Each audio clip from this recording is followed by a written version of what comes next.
Hello and welcome back to another video. Today we're going to be looking at setting up C# in VS Code so that way you can run all your C# projects in VS Code and you don't have to worry about using one specific editor or one specific operating system. So I'm assuming at this point you know what C# is and you've looked it up to where you know that this is the language you want to use, or maybe you don't know anything about C# and you just kind of want to, start fiddle farting around with it and see if you like it or not. First off, in order for you to run and debug and create C# projects, you're going to need to download something called .NET Core. .NET Core is the open source multi-platform version of Microsoft's .NET framework. .NET framework is on its way out, so .NET Core is like the main SDK to be used when writing C# projects. It does come for Linux, Mac, Windows, so you don't have to worry about, being on one specific platform. I'll leave the download link in the description to go to this page so you can download it. If you're on Arch Linux or a Linux distribution, you could probably download it from your distribution's repositories. I'll leave the Arch Linux instructions down in the description. If you're on another Linux distribution, you can look up the instructions on how to download from your repository. Okay, now that you've installed .NET Core, we want to check to make sure that the download went well. We want to make sure that it actually installed. So, the way we can check that is we can open up the integrated terminal in VS Code by hitting Control tilde or Command tilde on a Mac, and we can type in the command .NET-info. And what this will do is this will show us information about our .NET Core installation, including the version number, the commit number, our SDKs, and our runtimes. You can have multiple SDKs and multiple runtimes installed on your system, and it will display them here, but mainly you only need one matching runtime and SDK for you to run and debug applications in .NET Core. So, now that we know that the installation worked well, and installed correctly, we want to install a couple extensions for Visual Studio Code. So if you go to the Extensions tab and you search C#, you'll see a bunch of extensions for the C# language. What you're going to want to do is you're going to want to install this first one here. It's called C#. It's by Microsoft. This gives you a bunch of help with IntelliSense for VS Code for C# and also helps with generating the launch.json and task.json files for you. It also is just very helpful in general for C#. This is a must-have extension. There's also this extension right here, C# ID extension for VS Code by Jay Channon. This extension adds a bunch of right-click options for creating classes and interfaces, so I really recommend downloading this extension as well. And finally, the C# XML documentation extension.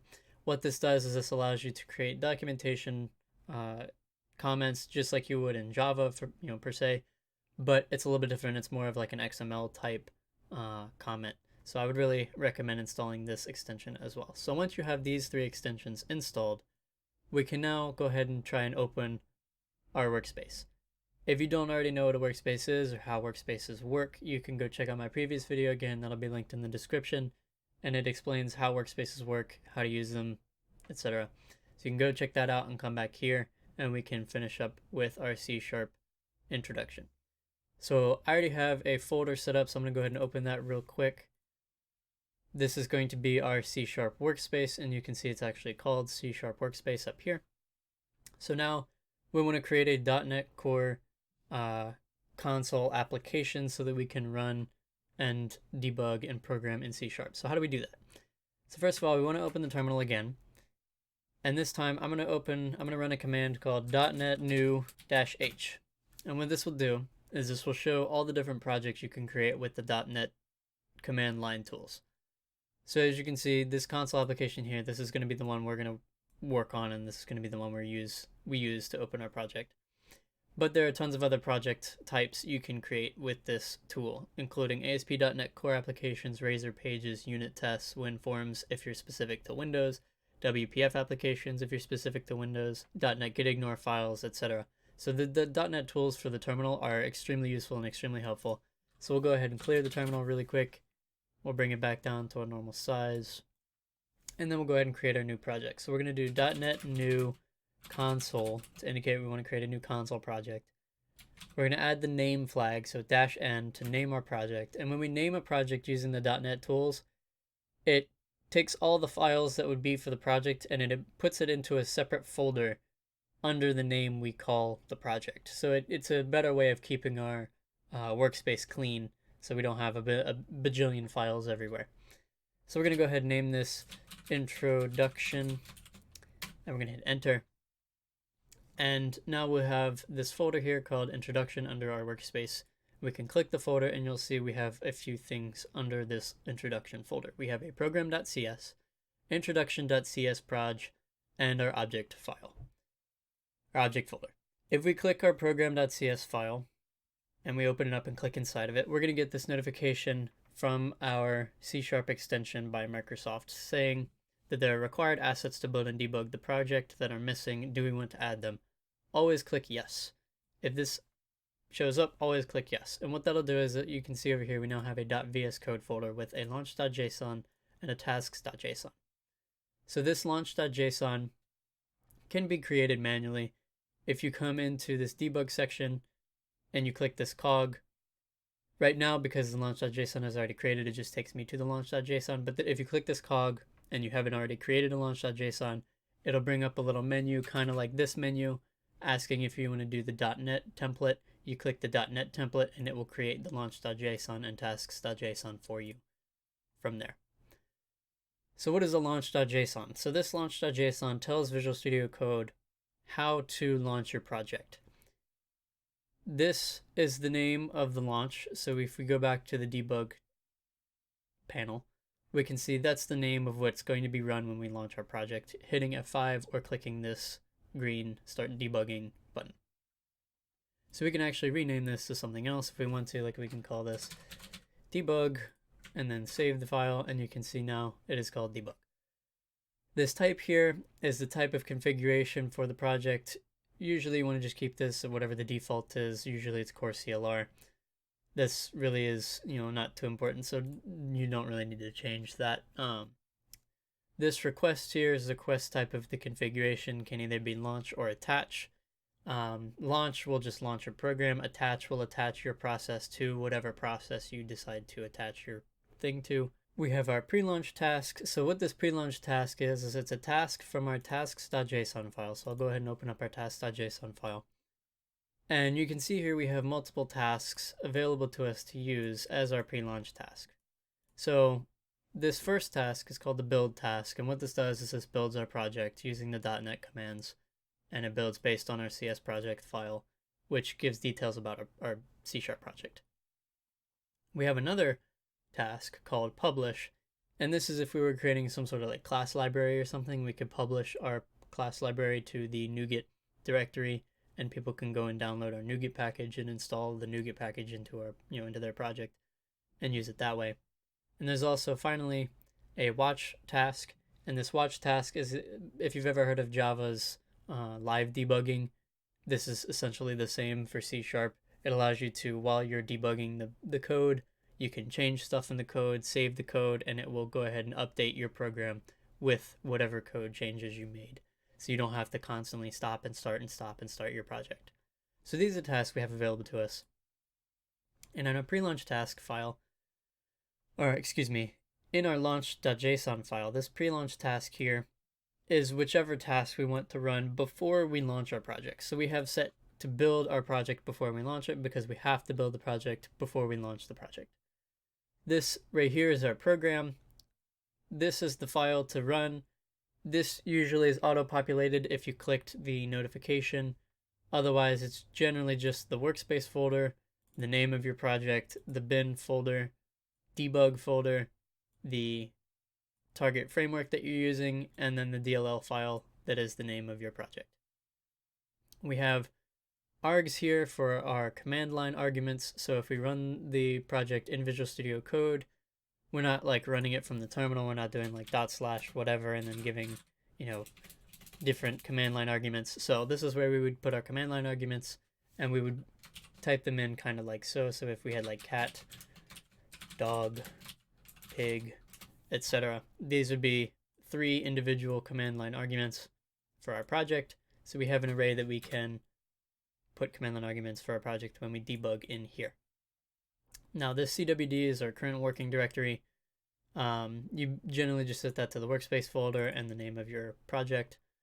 Console here, this option console, is for where you want your project when you run it to be launched to. Right now it's set to internal console, and what that'll do is that will launch it in this debug console right here. Now the last time I tried to run a project in the debug console or the internal console, I was trying to do like an input project where you had to input your age and then it would do something based on the age you input. This debug console, I don't think it actually takes input. I think this is just to search for, evaluate expressions. You can search for expressions in the project and then watch them from the debug console. So something to do is to change this console option from internal console to one of the other options you have available to you. And the way you can do that is just hit Control Space to get the IntelliSense to see the different options. And you can see here we have external terminal, which will create another terminal outside of Visual Studio Code that will run your project. And then there's also integrated terminal, and this will run it in the integrated terminal down here. So I actually prefer to run in the integrated terminal, so I'm going to set it to run in the integrated terminal. And Visual Studio Code has this weird setting where whenever you run a project for C#, it always opens the debug console first, and I never really like that, so you can change that by adding a new option in here called internal console options and set that to never open. And now it will always open straight to the terminal when you create your project and run it, and you're good to go. This other launch option, this .NET Core Attach, we can see over here in our drop-down menu, this .NET Core Attach. This would only be used if you wanted to attach your C# project to a process that's currently running on your computer. I've never used it, so you can, if you don't want it, you can get rid of it. I generally just tend to leave it because it's not going to do anything sitting there. But if we go back to our project now, we have a bin folder because it was built, I guess, after I saved it. But that is our launch.json and task.json files in a nutshell right there. So now we have our program.cs. This is our entry into our C# code. This contains our main function, our main class, and our main namespace. I'll go into more detail about how C# works in a future video, so if you're interested in that, go ahead and subscribe to see more videos on C# in the future. Now these things right here, these are called code lens for the editor. I don't like having these here, the code lens here, so I tend to remove them. And there's a setting you can set to remove them. So if you open up your command prompt with Control-Shift-P or Command-Shift-P and you type in settings, you should see preferences, open settings.json. And I already have the option right here, and I set it back to true for this video, but I'm going to go ahead and set it to false. But it is called editor.codelens, and it's a true false value, so you just set it to false if you don't want it. We go back to our program.cs file, and you can see that it is now gone. So now we have just a regular C# file, no weird, in-between line things, and we are solid. Now how do we run our project? So if you created your launch.json correctly and your tasks.json correctly, all you should need to do is hit F5, and F5 will run your project. And you can see here we get hello world as our output. Now there's one more thing that I want to mention, this introduction.cs proj file. So this file tells .NET Core what about the project and how it works. So we have our project SDK, which is just the Microsoft .NET SDK. And then we have this property group section, and we have our output type. Our output type is an executable file. We can leave that, that's totally fine. We have a target framework, and our target framework is set to .NET or .NET Core App 3.0, and that is because that is our .NET Core version. Our .NET Core version is 3.0, so our Core App version is also going to be 3.0. I will go more in depth on this file and more settings in this file in future videos for C#. So that's about it. Setting up a C# project to run in Visual Studio Code. From here you can start programming and messing around with things. If you enjoyed the video or if you learned something, please give a like and subscribe. Share the video with anybody you feel like would be interested in programming or programming in C# in Visual Studio Code. And I will see you all in the next video. Thank you guys for watching. Peace.